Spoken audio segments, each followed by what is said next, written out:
suis allé à l'université, j'essayais un peu de voir un peu le cours de l'évolution de la société. Je me suis dit, tout le monde peut parler à l'ENAM. J'avais peur parce qu'à un moment, j'avais un baccalauréat et on me disait, tu peux parler au CUS parce que non, même si tu es fort, il y a d'autres choses qu'il faut faire et tout. Et je me suis dit, bon, ok, je peux trouver la richesse ailleurs. Je me rappelle une fois, je suis allé au village, j'étais en forêt avec un de mes cousins qui était chasseur, il a coupé une liane et il s'est abreuvé avec le liquide qui sortait à l'intérieur de cette liane.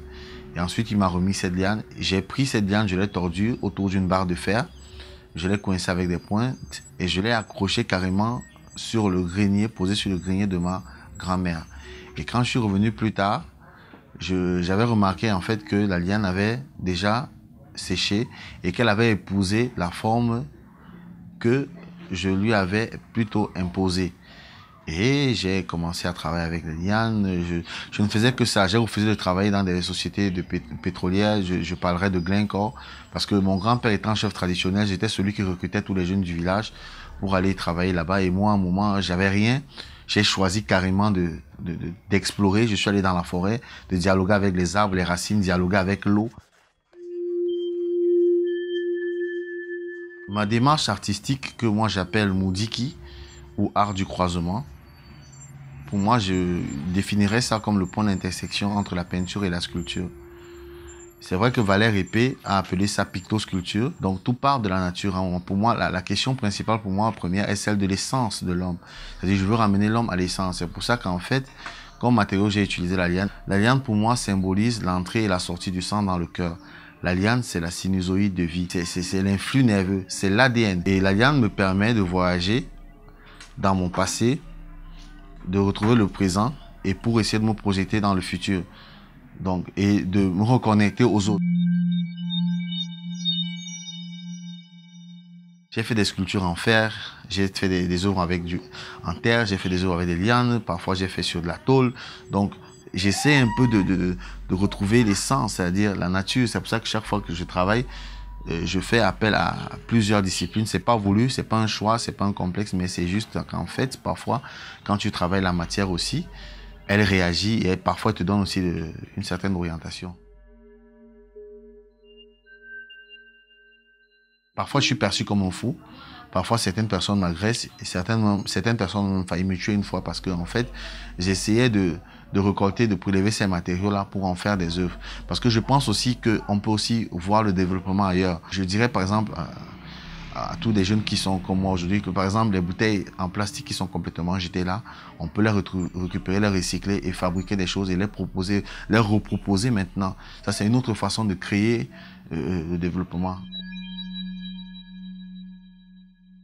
Je disais par exemple un jour à un enseignant de beaux-arts que quand je travaille avec la musique et que en fait les formes et les traits que je dessinais ça avait un lien avec le son, la musique et tout ça.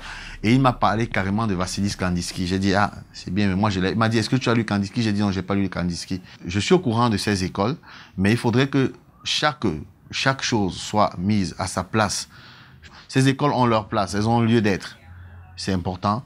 Mais il faudrait qu'à un moment donné, que toi, l'artiste, qu'on te laisse t'exprimer, qu'on laisse parler ce qui est au fond de toi. Là, c'est une sorte de richesse. Mais par contre, si on te formate de cerveau, en te donnant une orientation bien précise, ce qui se passe à la fin, c'est que tu ne produis pas ce qui sort du fond de toi. Tu n'es pas libre à un moment donné. Le vrai maître que j'ai reçu, c'est la nature. C'est la forêt qui m'a tout enseigné. Je suis allé quand même chez certains aînés. Mon grand-père qui m'a donné mon arbre généalogique. Après, il m'a envoyé chez Valère Épée, où il était question pour moi d'essayer d'apprendre à parler la langue Douala à l'école traditionnelle et ancestrale initiatique Moutibé. Et après, je suis revenu à Yaoundé, j'ai travaillé avec Mbok Basson. Nous avons travaillé sur la question du nombre d'or sur les sculptures traditionnelles africaines. J'ai suivi un séminaire de formation à l'université Yaoundé 1, dirigé par Pascal Kenfak en 2012, où il m'avait demandé de venir et tout. Et aussi, je suis allé travailler avec le Congolais Makela Dimbisi sur la déconstruction du masque.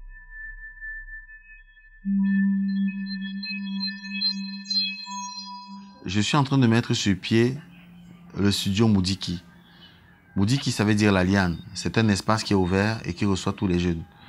Par exemple, là, j'ai reçu déjà Ben Bombiyoto, qui est venu ici, qui a fait une résidence Déjà, il a 2 ans, sa résidence. Il y a Eliane Bichoka qui était ici. Il y a un mannequin qui décide de venir me retrouver dans ma poubelle, me voir, Thomas, l'un des meilleurs au Cameroun en ce moment. Il y a le jeune Zéber qui est en train de aussi, qui subit sa formation ici.